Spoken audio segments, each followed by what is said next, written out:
이제 우리 함께 정결한 맘 주시옵소서 함께 찬양하시겠습니다.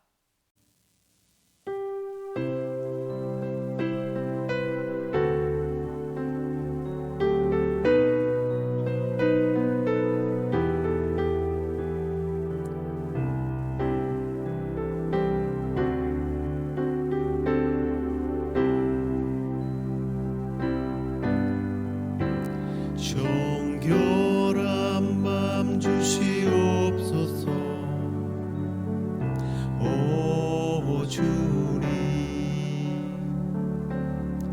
정직한 영을 새롭게 하소서. 정결한 맘 주시옵소서. 오 주님, 정직한 영을 새롭게 하소서. 나를 주님 앞에서 멀리 하지 마시고 주의 성령을 거두지 마옵소서. 그 구원의 기쁨 다시 회복시키시고 변치 않는 맘 내 안에 주소서.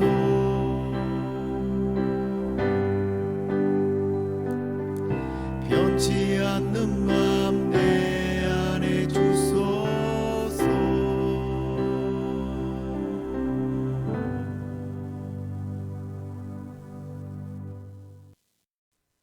다 함께 사도신경으로 신앙 고백드리겠습니다.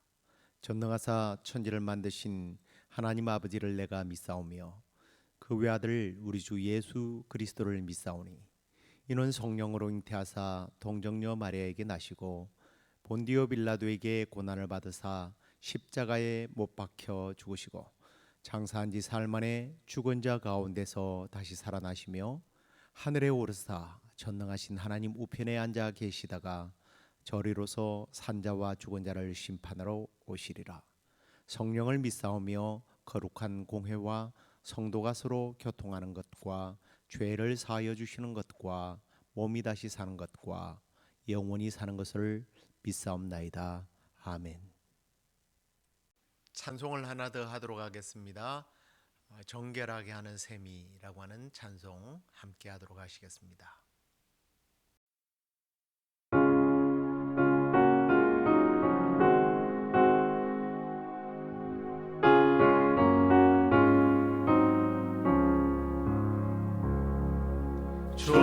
정결하게 하는 셈이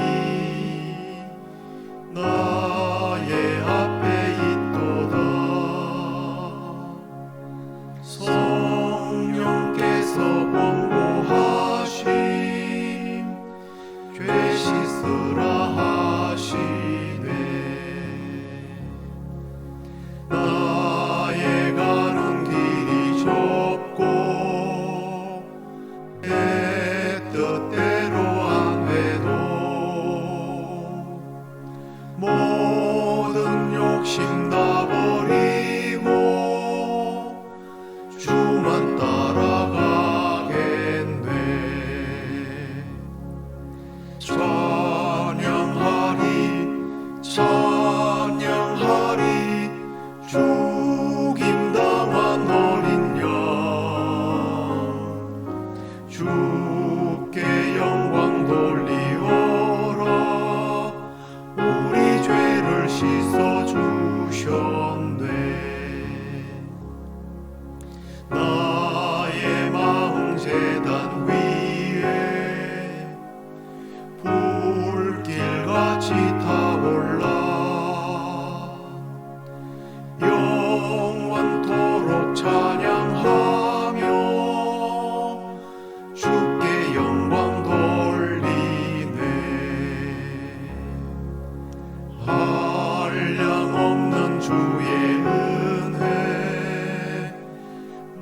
대접하셨네. 내가 지은 모든 죄와 허물 용서하셨네. 찬양하리 찬양하리 죽임당한 어린 양 주께 영광 돌리어라. 우리 죄를 씻어주셨네.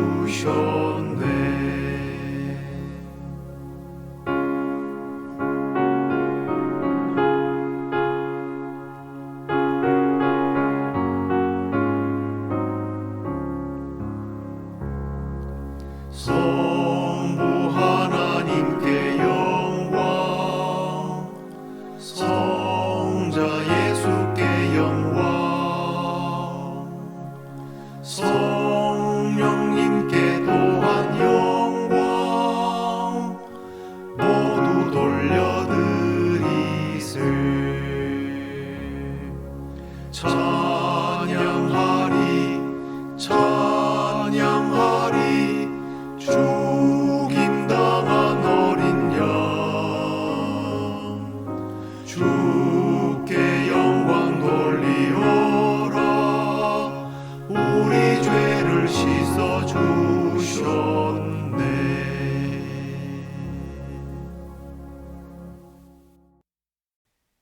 함께 오늘의 말씀을 보겠습니다. 요한일서 1장 9절 말씀입니다. 만일 우리가 우리 죄를 자백하면 그는 미쁘시고 의로우사 우리 죄를 사하시며 우리를 모든 불의에서 깨끗하게 하실 것이요. 아멘.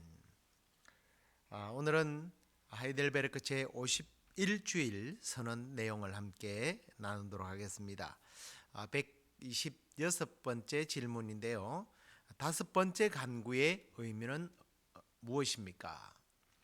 다섯 번째 간구 내용은 주기도문의 다섯 번째 간구는 우리가 우리에게 죄 지은 자를 사하여 준 것 같이 우리 죄를 사하여 주옵시고라고 하는 내용입니다. 그 뜻은 다음과 같습니다.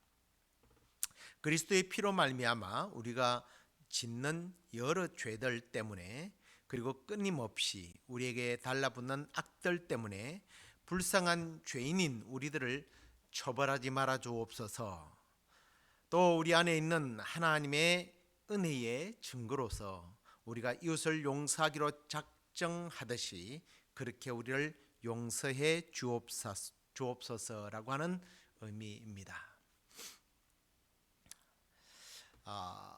오늘은 이제 주기도문 우리가 우리 죄를 사해 준 것 같이 우리 죄를 사해 달라고 하는 기도의 내용입니다.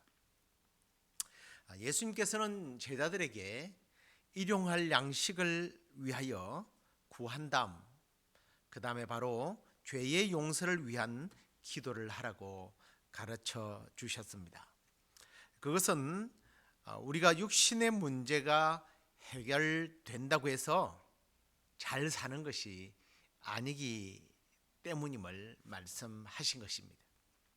주님은 우리에게 이 보이는 세상 또 우리에게 주어진 이 세상에 대해서만 관심을 가지지 말고 영원한 생명에 관한 관심, 저 영원한 천국에서 살도록 하는 그것에 더 관심을 갖도록 하시기 위해서 이 말씀을 가르쳐 주신 것입니다. 그래서 예수님은 이 죄 용서에 대한 간구를 통해서 우리가 죄인이라는 사실을 시인하게 하고 또 죄의 용서를 받기 위하여 목말라 하며 그리스도의 대속의 은총을 사모하는 자에게 하나님의 한없으신 용서의 은총을 받을 수 있다는 것을 가르쳐 주신 것입니다. 여러분, 죄를 용서해 달라는 이 간구는 사실 신앙생활의 가장 기본이요 또 기초가 되는 부분이죠. 다시 말해서 영적 거듭남이 없이는 우리의 신앙이 자랄 수 없습니다. 성숙한 그리스도인이 될 수 없는 겁니다. 어쩌면 하나님과 전혀 관계가 없는 거죠. 인간에게 있어서 양식을 구한다는 것, 물론 이것이 이제 의식주와 다 관련이 있는 것이라고 말씀드렸습니다만, 이것을 구하는 이유가 뭐예요? 살아가기 위해서예요. 삶을 살아내기 위한 겁니다. 가장 기초적인 거죠. 어쩌면 가장 큰 필요와 관심사가 이 의식주일 겁니다. 하지만 예수님은요, 이렇게 우리가 먹고 입고 거주하는 이 의식주에 대해서 뭐라고 말씀하셨죠? 나중에 보면 너희들이 무엇을 먹을까, 무엇을 마실까, 무엇을 입을까 염려하지 말라라는 말씀을 하십니다. 저는 이 말씀이 주님께서 우리에게 다 주시기 때문에 무엇을 먹을까, 마실까, 입을까 염려하지 말라라는 그런 의미보다 이것이 우리 인생의 처음이요 마지막이 아니라는 것을 말씀하기 위해서, 그것 때문에, 다시 말해서 무엇을 먹을까, 마실까, 입을까, 이게 인생에 영원히 필요한 것이 아니라는 것을 말씀한 겁니다. 그래서 염려하지 말라는 거예요. 이것이 인생의 우선순위가 아니라는 것입니다.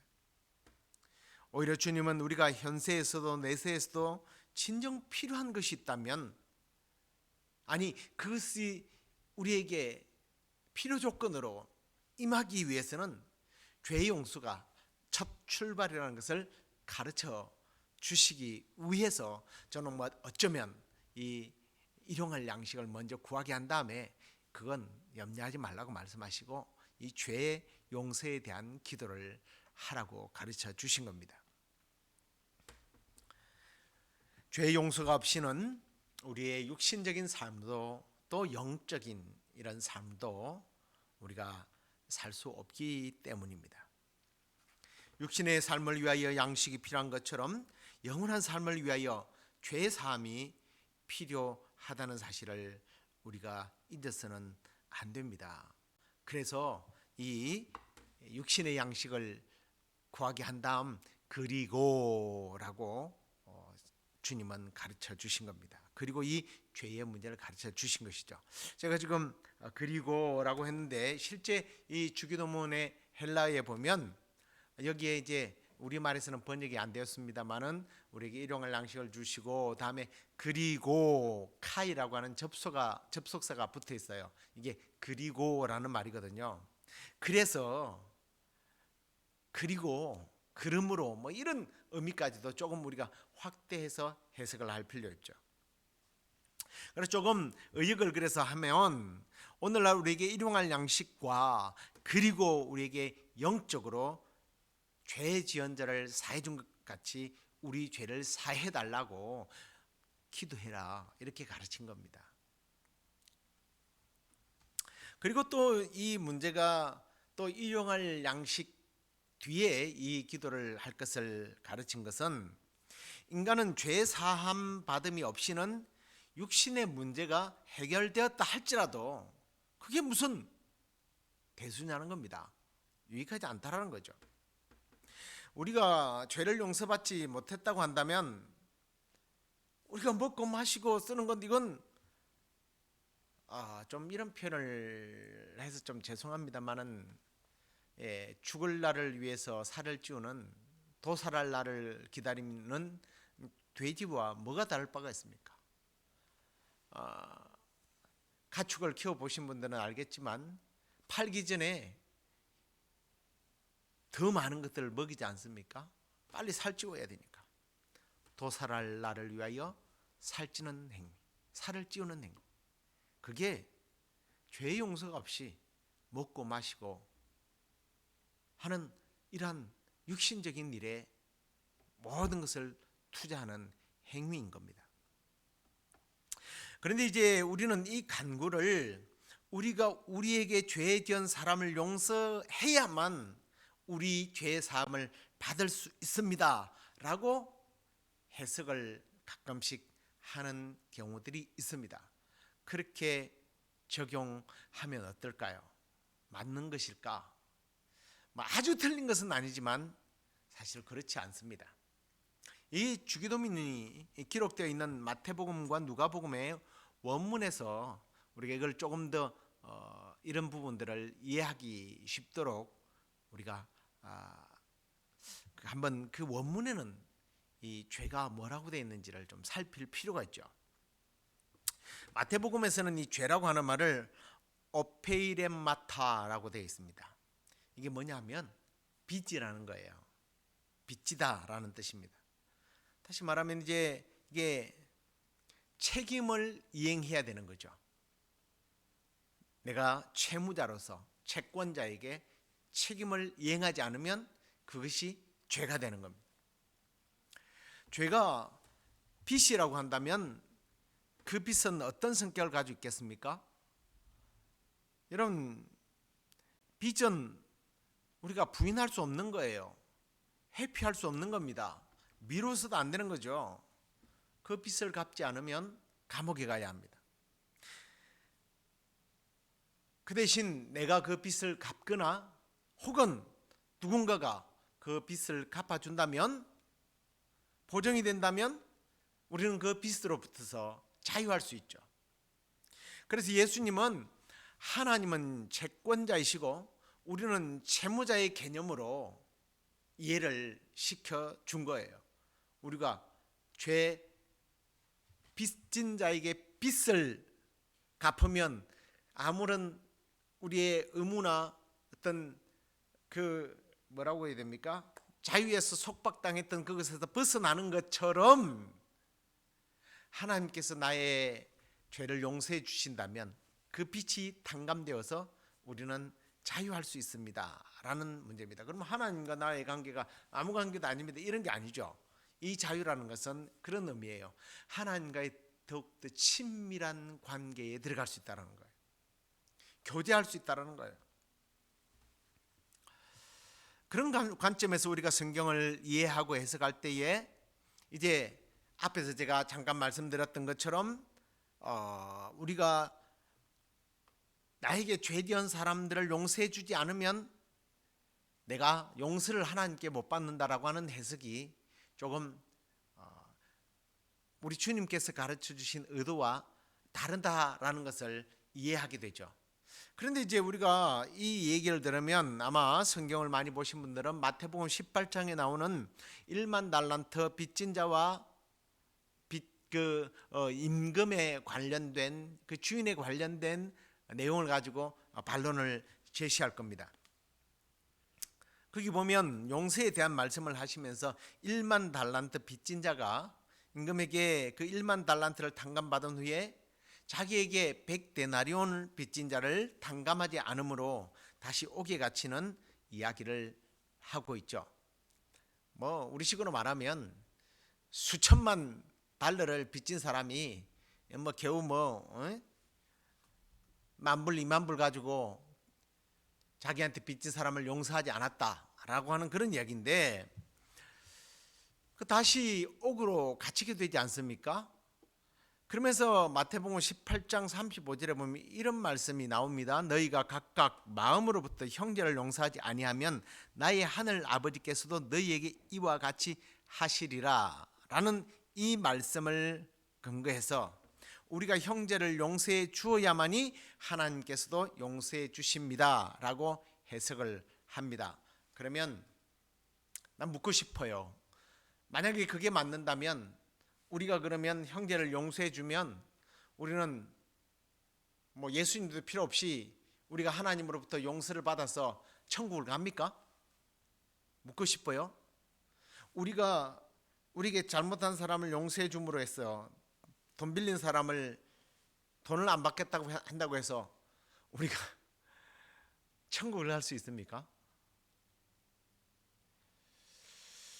여러분, 그래서 성경은요, 예수님께서 어떤 상황에서 어떻게 문제를 해석했는지를 잘 보고 그 다음에 나오는 그 사건들을 어떻게 또 해석하는지를 결정하게 돼요. 자, 여러분, 그래서 형제를 용서해 주면 하나님도 나를 용서해 준다라는 의미가 아니라 주기도문에 가르친 대로 이해하는 것이 바른 해석이 되는 거예요. 이건 뭐냐면 용서할 때 얼마나 놀라운 복이 임하는지 아는 사람은 진정으로 회개한다라고 하는 의미로 해석하는 게 훨씬 더 풍성한 적용을 하는 것이 되지 않을까요? 그래서 제가 아까 이 자유함이라고 하는 이것이 서로의 관계에 관련된 어떤 친밀감이라고 교제라고 말씀을 드렸습니다. 내가 상대를 용서해 줬을 때 나를 피하고 도망갔던 사람이 내가 용서해 줌으로 해서 더 깊은 관계로 교제할 수 있다. 그거거든요. 그래서 우리가 이 말씀을 사실은 이렇게 적용을 해야 합니다. 내가 감히 하나님께 빚을 갚을 수가 없잖아요. 근데 예수님의 공로로 나를 용서해 주십시오. 내가 친구를 용서했더니 그 친구와 나와의 관계가 회복되고 우리가 정말 친밀해졌음을 나는 알게 되었습니다. 이와 같이 하나님께서 나를 용서해 주신다면 내가 하나님을 아버지로 더 친밀한 교제를 나누면서 내가 살 수 있게 될 것 같습니다. 그 하나님의 은혜를 더 누리고 살 것 같습니다. 나를 용서해 주십시오. 이런 의미죠.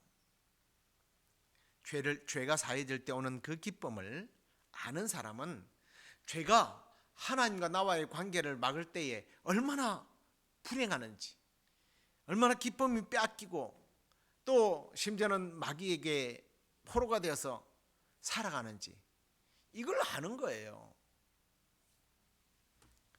죄가 사해질 때 오는 그 기쁨, 그걸 아는 사람은 오히려 어떤 의미에서 죄를 빨리 털어버리려고 하는 거죠. 그런데 문제는 반복입니다만 우리가 그 빚을 스스로 갚을 능력이 안 된다는 겁니다. 내가 스스로 빚을 갚고 하나님 빚 갚았잖아요. 이제 하나님하고 좀 더 친해보자고요. 할 능력이 없다라는 거예요. 그래서 우리 쪽에서 용서해달라고 요청을 하라는 겁니다. 하나님 용서해 주십시오. 그렇게 빌면 우리 스스로가 그걸 해결할 능력이 없다는 것을 알고 예수님께서는 그 빚을 대신 탕감해 주셨잖아요. 그 공로로 우리가 죄의 용서를 받는 겁니다. 죄의 빚은 용서받지 못하면 영원한 죽음의 감옥에 가게 되는데 예수 그리스도의 십자가의 은혜가 우리의 죄의 값을 치러버린 거예요. 보상을 한 겁니다. 그래서 하나님의 법을 충족시킨 거예요. 그런 의미에서 죄는 빚으로 이렇게 이해하면 조금 더 편하죠. 이해하기가 더 쉬울 거예요. 이게 마태복음에서 말하는 죄입니다. 누가복음에서는 뭐라고 말하는가? 하마르티아라고 하는데 이건 이 관역으로부터서 빗나가다는 뜻이에요. 그러니까 이 관역이라는 게 뭐예요? 착함이에요. 의로움이에요. 선하게 살고 싶어 하는 거예요. 그걸 살게 하게 하는 하나님의 뜻을 말합니다. 뭐 그걸 이제 어떤 사람은 뭐 율법이라고 표현하기도 하지만, 근데 이 관역이 있는데 하나님의 이 관역에 명종을 못 시키는 거예요. 인간은 스스로. 그런 의미로 누가복음에서는 사용을 합니다. 그런데 왜 이렇게 다른가? 아니 똑같은 성경인데 어디에서는 빚으로, 어떤 데는 관역을 못 맞추다로 왜 그렇게 기록을 했을까? 이게 이제 그것은 이 복음서를 받아들이는 그 입장들을 고려해서 그 용어를 쓴 겁니다. 마태는 유대인을 상대로 기록했기 때문에 그들은 하나님께로 받은 것에 대하여 하나님의 선민들이잖아요. 하나님께 엄청난 빚을 졌어요. 그 빚을 못 갚는 게 그게 니들은 채권자인 하나님께 채무자로서 의무를 행하지 않았다. 그게 하나님께 빚진 거다. 그게 하나님께 죄야. 이러면 이 사람들은 그렇구나. 우리 조상 때부터서 우리 하나님께 빚을 많이 졌지. 그걸 안 갚았네. 이게 빚이구나. 이렇게 이해할 거 아니에요. 그러면 이방인들은 어떻습니까? 이방인들은 하나님을 몰랐던 거예요. 그러니까 하나님의 관역에 자기들이 스스로 뭔가 해보려고 윤리적으로 도덕적으로 살면 되는구나, 지식적으로 막 하나님의 법에 맞춰보려고 했는데 아무도 그걸 맞출 사람이 없는 거죠. 그래서 이방인들에게는 너희들은 관역에서 빗나갔다라고 이야기하는 거예요. 자, 이 두 말이 사실은 어원적으로는 다를 수 있지만 결국은 우리 인간의 과거의 모습이 하나님께 다 죄인이라는 거죠. 하나님께 빚진 자고 우리 모두는 결국은 하나님의 뜻대로 살지 못했던 죄인이라는 겁니다. 특히 이 누가복음으로 적용해 보면 우리는 하나님의 뜻대로 살지 못했단 말이에요. 그런데 예수님께서 십자가에서 뭐라고 하셨습니까? 다 이루었다. 관역에 마쳤다는 거예요. 정확하게 하나님 뜻에 완벽하게 10점 만점에 정중하게다 딱 해결했다는 거예요. 빚도 스스로 해결 못하고 관역도 우리 스스로 맞출 능력이 없는 우리들, 결국은 우리는 그 예수 그리스도의 도움이 필요하다는 거예요. 그래서 그게 필요하다는 것을 구하라는 겁니다. 그렇게 하면 오늘 우리가 요즘 말씀으로 읽었는데요, 만일 우리가 우리 죄를 자백하면 그는 미쁘시고 의로우사 우리 죄를 사하시며 우리를 모든 불의에서 깨끗하게 하실 것이다. 우리가 하나님 앞에 나를 용서해 주십시오 하면 우리의 빚을 갚을 능력이 없으니까 하나님 어떡하죠? 저 용서해 주세요. 그러면 하나님께서 이 빚 장부를 딱 펼친 다음에 예수 그리스도의 십자가의 공로로 그냥 딱 지워버리는 거예요. 그래서 죄 용서를 받는 겁니다. 우리가 예수 그리스도의 대속의 공로를 의지하고 기도할 때 우리 속에 여러 가지 죄의 잔재들이 남아있지만 그럼에도 불구하고 하나님께서는 우리를 용서하시고 받아주신다는 그 확신을 주시기 위해서 예수님은 그래, 너희들에게는 물질이 필요하지, 하지만 그 물질보다는 너희들이 영적인, 정말 너희들이 하나님과의 바른 관계 속에서, 친밀함의 관계 속에서 빚을 갚고 청산하고 하나님과 더 친밀한 하나님을 아버지로 부르고 그렇게 살라라고 말씀하시면서 그 비결이 바로 내 죄를 용서해 주십시오라고 기도하는 것이라고 가르친 것입니다. 그 일을 위해서 하나님께서는 값 없이 예수 그리스도를 우리에게 보내주시고 그 예수 그리스도께서 우리를 위하여 대신 십자가를 지심으로 하나님의 공의를 이루시고 그 공의의 은혜로 우리의 빚이 탕감이 된 겁니다. 죄 없는 자가 된 겁니다. 다른 방법으로는 이게 이루어질 수 있는 게 아닙니다. 앞에도 말씀드렸지만 내가 친구를 용서했으니까 나 하나님 용서해 주세요. 그게 조건이 아니에요. 예수 그리스도의 십자가, 그 십자가의 공로만이 우리가 죄로부터, 죄의 빚으로부터 자유하게 되는 유일한 방법입니다. 우리가 그 사실을 믿고 예수 그리스도의 은혜를 의지하고 하나님 앞에 나아가서 이제 하나님께서 죄 사함으로 얻게 되는 그러한 구원의 기쁨과 감격과 은혜와 자유함, 그리고 무엇보다도 하나님과 더 깊은 친밀한 관계 속에서 하나님 내 아버지라고 하는 사실을 늘 항상 느끼고 그 아버지로부터 오는 그 풍성한 은혜들을 누리며 살아가는 우리 모두가 되기를 우리 주 예수 그리스도의 이름으로 축원합니다. 기도하겠습니다. 하나님 아버지 감사합니다. 죄 사함이 없이는 우리가 먹고 마시고 입고 또 누리는 것들이 다 헛되다는 것을 우리 주님께서는 주기도를 통해서 가르쳐 주시니 감사합니다. 정말 우리는 진지하게 우리가 죄인이라는 사실을 인정하고 이 죄의 빚을 우리 스스로 갚을 수 없기에 예수 그리스도의 피의 공로를 의지하고 하나님께 용서를 구하는 기도를 드림으로 이제 죄 사함의 은총과 자유함과 그 구원의 은혜뿐만 아니라 하나님과 더 깊은 친밀한 교제의 시간들을 나누며 또 그것들을 이 땅에서만 아니라 저 영원한 천국에서 기쁨 속에 누리게 될 줄로 믿고 우리의 지은 죄들을 늘 십자가 앞에 내려놓고 죄 사함의 은혜를 누리는 우리 모두가 되도록 인도해 주옵소서. 우리 성도들 가운데 지금 여러 연약함에 있는 성도들이 있습니다.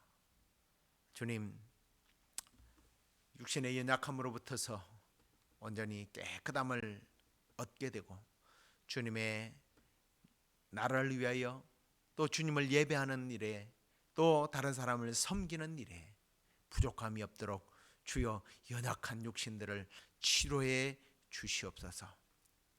지금 우크라이나에 들어가서 또 섬기는 사랑하는 형제가 있습니다.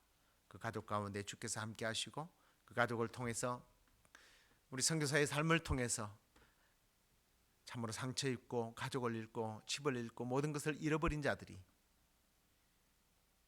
예수 그리스도의 사랑을 발견하고 힘을 얻고 또 무엇보다도 그 땅에 빨리 평화가 찾아올 수 있도록 주께서 함께해 주옵소서. 그렇게 해 주실 줄로 믿사옵고 예수 그리스도의 이름으로 기도드리옵나이다. 아멘.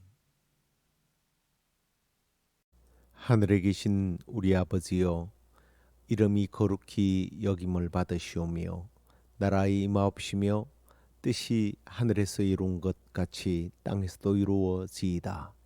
오늘날 우리에게 일용할 양식을 주옵시고 우리가 우리에게 죄 지은 자를 사하여 준 것 같이 우리 죄를 사하여 주옵시고 우리를 시험에 들게 하지 마옵시고 다만 악에서 구하옵소서. 대개 나라와 권세와 영광이 아버지께 영원히 있사옵나이다. 아멘.